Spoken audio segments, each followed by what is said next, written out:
I do love a good cliffhanger. I only wish we could have another cliffhanger to make this season finale extra exciting.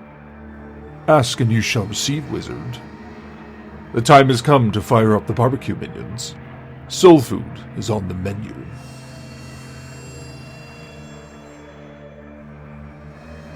And now, wizard, the time has come to consume your soul. Om nom nom nom. Any last words? Well, I guess it's not so bad. At least you're not the worst evil out there. No, indeed I am not. Wait, what? Kind of likable, actually. Flattery won't get you anywhere, my friend. No, I know.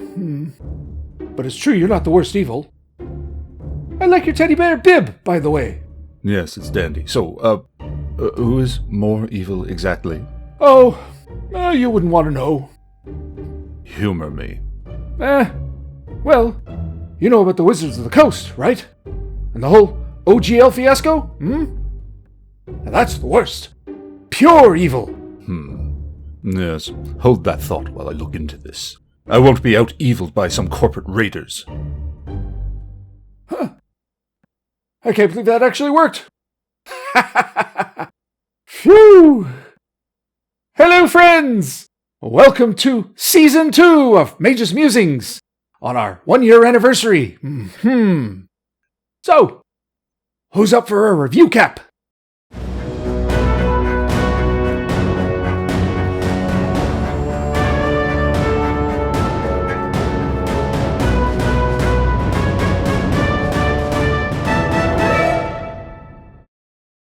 As always, the action is depicted using the Order of the Stick Monster for Every Season cutout minis. Today's players: Nathaniel is Colin Bush, Lawful Cleric of Elona, Level 3. George is Shamil, Lawful Thief, Level 2. Neil is Onion Buns Bumblestump, Neutral Halfling. Guest player Sean, introducing his new character, Namor, the neutral elf. And guest player Ryan, who played Quintus the acrobat, was unable to make the game, so Quintus is NPC'd for the session. As we pick up from the last episode, the team has been betrayed by the priest Roos, who has given them the choice of surrender or oblivion. As the de facto leader of the expedition, Colin has a decision before him. Shamil, under the effects of a hold person spell through gritted, paralyzed lips, yells, "Don't surrender!" While Bumblestump, in the same position, cries out, "Surrender!" Quintus, Jesselyn, the NPC henchman Landry, and the other unnamed NPC soldier, aka Expendable Meat Shield No. 1, are still combat ready, but the mystery of this woman, who is invincible to their attacks, concerns Colin, and he ultimately decides that fighting is futile, and surrender is the best chance of survival. So he throws down his mace and calls for the team to lower their weapons. The team is bound and heads bagged with sacks. They are pushed through the caves, occasionally being spun around to keep them disoriented.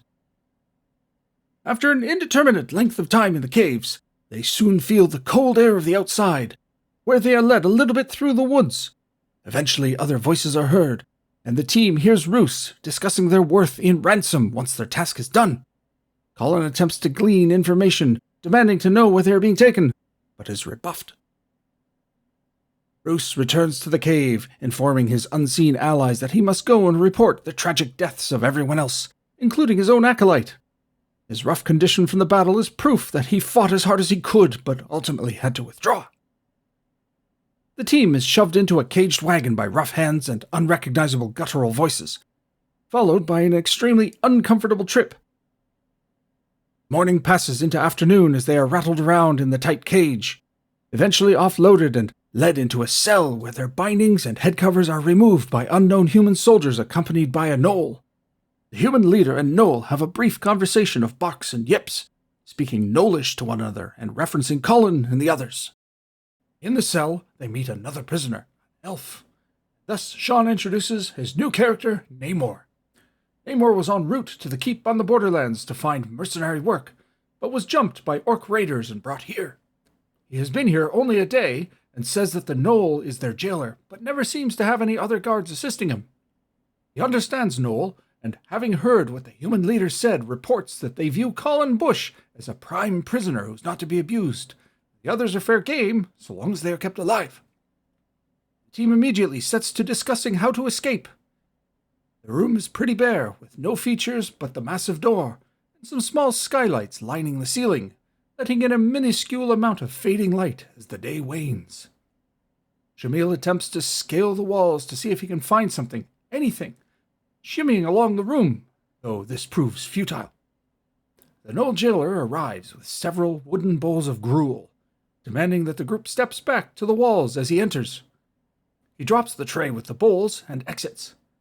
PCs watch him, seeing that he wears leather armor, is armed with a mace, dagger, and has a ring of keys on his belt. The team eats the gruel, as it's better than starving. Shamil realizes he might be able to create some makeshift shanks if he can splinter the wooden bowls just right. The group asks Namor how often the Knoll comes. Namor says that he seems to come twice a day to deliver the gruel, and again to collect the bowls. They immediately make a plan to jump him as soon as he comes back. Shamil cracks the bowls, but alas, is only able to break one of the 8 in such a way to act as a workable shank. Shamil scales the sheer wall at the door to see if he's able to position himself to drop down, while the others choose a place to wait and charge in. Shamil finds a heavy loose stone above the door, and removes it to use as a weapon. They decide that Shamil will drop in from above with the rock, while Quintus will charge with the shank, using his acrobatics to get a jumping attack. The others will rush in and use their fists. Namor is listening at the door, and once he hears something coming, the team gets into position. Shamil's climb check is successful, and he's able to stay in position long enough to drop down when the time comes. The key rattles in the lock, and the door opens. As the Knoll enters, they strike. Shamil's hide roll succeeds, so he gains automatic surprise. Surprise is rolled for the Knoll to react to the others, but a 2 indicates he's surprised by the whole attack. Shamil drops down, scoring a sneak attack, rolling a 3 on D3 and doubling for 6 damage with the rock, while Quintus charges in with a makeshift shank, though misses. Bumblestump sprints around the Knoll and snatches the ring of keys off his belt, while everyone barrages the Knoll with punches and kicks, pounding it to death before it can react. They quickly check the hall to make sure no one else is there before they shut the door. Looting the Knoll, a dagger and a mace are useful, but the armor is too large for anyone. The hallway stretches in 2 directions. Distance echoing through the hall, they hear murmurs of conversation and occasional laughter and cheers. Shamil and Quintus each sneak off in a different direction to scout. Thus, the DM is able to perform a contrived character exit, since Quintus's player is absent. Shamil hears many voices in a massive room nearby and sneaks quietly past. He finds a training area with many barred windows preventing escape, and 2 discarded shields in the corner of the room near a locked door. He retreats and heads up a hallway as far as he can go without light. But at a door, he hears a low voice. Listening quietly, he hears a woman writing a letter, speaking out her words as she scratches with a quill. He returns to the group to report. Quintus hasn't yet returned, but they decide to act. They quickly pick up the shields in the training hall, though are unable to open the locked door nearby with any keys from the Knoll's key ring. It is at this point that Colin Bush's player, who is used to 5th edition Dungeons & Dragons, asks if his character has any special abilities that will allow him to see out of the keep to the outside. The DM promptly tells him that all characters come equipped with orbs of ocularity, and that he can enable such things.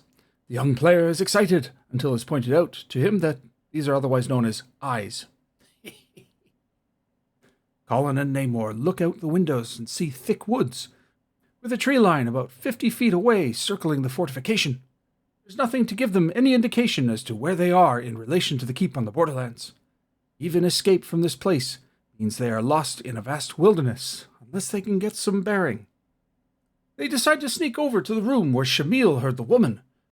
Forming up, Jesselyn with the mace and shield, Namor with the shield, Shamil with a dagger, Bumblestump with the rock, they storm into the room hoping to catch the woman by surprise and get information. But alas, surprise is not with them, and she's able to react, readying her sword and shield. They tell her to surrender, but Bumblestump has no designs on prisoners and pings her on the side of the head with the rock, doing a single point of damage. She sneers and engages, immediately killing Jesselyn with a precise strike with the short sword. They can tell by how she holds herself that she's a trained and skilled warrior. Round 2 sees the team declaring a rush attack to overbear the warrior, but she wins initiative and strikes down the as-yet unnamed Keep man-at-arms equally fast. Shamil and Colin attempt to overbear, the DM porting in a rule from the advanced Dungeons & Dragons system. The overbear prompts a fending attack, which successfully holds Colin back, leaving only Shamil to pull her down, as Mumblestump and Namor opted different actions, much to Shamil's annoyance. But the dice are with Shamil, and he successfully strikes and wins an opposed roll against her strength, thus pulling her down. Winning initiative, the team gangs up, Colin and Shamil trying to keep her pinned, with Namor attempting to bash her with the shield, while Bumblestump kicks her in the head. Attacks miss, and the warrior woman is able to push everyone off of her. Next round, she wins initiative and rises from her prone position, screaming out for help while stabbing Shamil, though not killing him. All counterattacks miss. In the next round of melee, the NPC Landry is felled. On the new initiative, they perform a fighting retreat out. She pursues. As she approaches, they get their attacks. Colin attempts to punch, while Namor again uses his shield as a blunt instrument. Their combined barrage beats the woman into submission until she finally falls. The group listens to see if any alert has been sounded, but the only sounds are the laughter and cheers from the mess hall. No alert has been raised. Stripping her of her armor and weapons, they redistribute the gear as best they can. She has a short sword, leather armor, and shield, as well as a single key on her belt. They put the bodies in the bed and under covers, hoping to create enough of an illusion that might at least stave off discovery for a while. They look at the warrior woman's letter and see that she was writing to a beau, indicating displeasure at the somewhat shady work, but that the pay was good. They overturn the table and break off the legs to use as clubs and a makeshift torch for dark areas, then depart the room. The DM has been making random checks, 1 in 6 per turn, that D2 fighters are on patrol. Luckily for the group, so far nothing has come. With the new key, they decide to try their luck with the locked door at the practice room. The key works, and they find the armory. Rows of weapons and armor, including, to their delight, their own gear tossed into a corner with nothing missing save for the magical engraving Colin had taken from Raven's Ruin, which he had opted to bring with him when they went into the Warrens, though never got to use. They lock the door behind them and take the time to equip. The armory has another exit on the immediate opposite wall, so they head that way, hoping to find their way out of the keep before their escape has been discovered. They creep through a torture area, find the Knowles room, a filthy small place. Continuing on, they open a door to what they believe is a provision storage room, with many racks of bottles and barrels. They leave it for the time being, then find some private quarters where various weapons are hung on walls and chain armor on armor dummies. They wonder if the weapons and armor might be special, but given their situation, don't reckon that overburdening themselves with excess gear is wise, so they leave everything. Namor laments not having the ability to cast Detect Magic just to make sure. The group creeps along, listening at doors, keeping an eye out for trouble, mostly unoccupied bedrooms. At one door, Colin hears a strange hissing. When they open it, a wave of warm, moist air blows out, and they surmise the room is a hot room or sauna. They close the door and continue. Shamil scouts ahead to a junction, but to his right sees a massive, opulent room with giant windows. Windows with no bars. An escape route. He runs back to inform the team. Realizing they are in the wilderness with no bearing, they hurry back to the provision room to grab what food they can, but learn that it's a wine cellar with no food, just alcohol. Though luck is with them, as there is a water barrel, which they use to fill up their water skins. Shamil decides it's a good idea to fill his backpack with wine bottles, as they may be valuable. So much for stealth, I guess. As they do so, they are alerted to someone approaching. They attempt to hide in corners and gain the drop, while Shamil tries the climbing trick used on the knoll. Alas, the ceiling here isn't as high, and further, a roll of 100% means he climbs up and loses his grip, falling back down. The DM rules that the fall is low enough that he need not roll damage, but the enemy soldier walks right into the room and surprise is rolled. The guard is not surprised. Initiative goes to the guard, who stabs Shamil while shouting an alert. Shamil takes 6 damage, which he could normally have survived, but alas, being injured previously means the blow is fatal, and Shamil falls. The others loose missiles, but none hit. Next round, the team wins initiative and bombards the warrior again, but the total damage is 6 of his 7 hit points, allowing him to turn and run, screaming out an alert. The team knows the jig is up, and that they must flee. Apologizing to their fallen friend, as they must leave his corpse, they rush to the large room Shamil had scouted to escape onto a balcony some 15 feet above the ground. Maymore, who had taken the fallen Leomor's gear, has a grappling hook and rope, which they hook to the edge of the balcony and climb down. As they are doing so, they hear the clanging of the alert, and Quintus comes running, rejoining the group as they escape the fortification and flee into the wilderness just after dusk. The session ends there.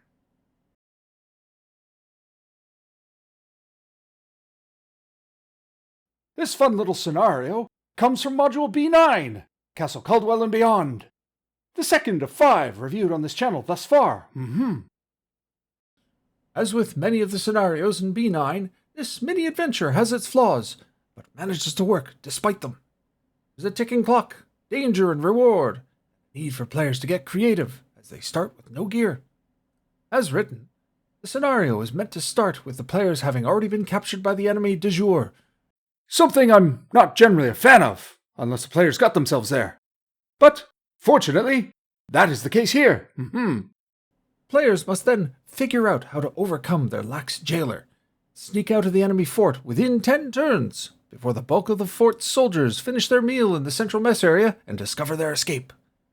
A few soldiers can be encountered on patrol, and a handful of isolated soldiers are found in their rooms. Otherwise, the keep is fairly empty, giving players ample opportunity to sneak around and find their way out.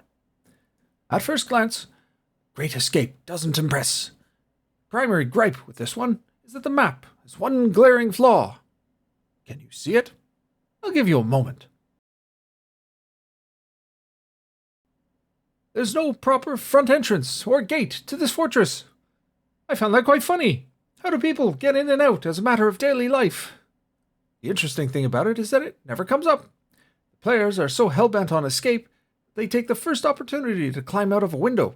Certainly such was the case in this playthrough, but has literally happened every other playthrough I have been witness to. Unlike most dungeons, this isn't an excavation where players are in and out of the dungeon to clean it all out. Rather a one-off where they escape and are gone at first opportunity, so there's no chance to map the entire keep. Still, for purposes of verisimilitude, it would have been nice if the map had a more grounded design. Further, there are some rooms that are keyed but not outlined in the text. An oversight likely from rushed production or lack of care for an otherwise decent product. Despite this, the scenario plays quite well. The players were on the edges of their seats as they stuck around, avoiding enemy contact and looking for a way out. The storeroom wherein their gear was dumped wasn't a DM gimme, but rather baked into the scenario. Even the warrior woman writing the letter and having the key to said storeroom was by the book. There's lots of good loot to be found, so this scenario can be quite profitable, though raising the alert can spell doom for a group of low-level characters. PCs and 2 NPCs here were wrecked by a single second-level fighter. If more had come, it would have meant curtains. The stakes and pressure made for an exciting session. So yes, a fun one-shot, and the group isn't out of the woods yet. Quite the opposite, in fact. Though they have succeeded in escaping the keep, they are lost in the wilderness. Their flight from captivity will be discovered soon enough. This scenario being complete, I give it a C+ for presentation, and a B+ for playability. Its design is rushed, and there are errors that could have been addressed with even cursory editing, but ultimately, it plays well, which is an important consideration. Players at the table don't see the errors, and any DM worth their salt can fix what's missing with just a little bit of prep. I don't usually like scenarios in which characters start as captives, but they can be fun once in a while, and in this case, captivity wasn't forced on them, but rather a result of their actions and choices, therefore more organic to the ongoing narrative. Stay tuned for the next chapter of this exciting multi-parter, where the group must find their bearings and evade capture, whilst making their way back to the keep on the Borderlands with the very important intelligence about Roos the Turncoat, as well as his allegiances with enemy factions in the area. Will they do it? Will they live to tell the tale? Tune in and see!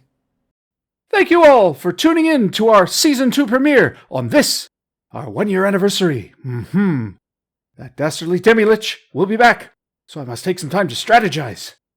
So with that in mind, I shall see you anon, my friends.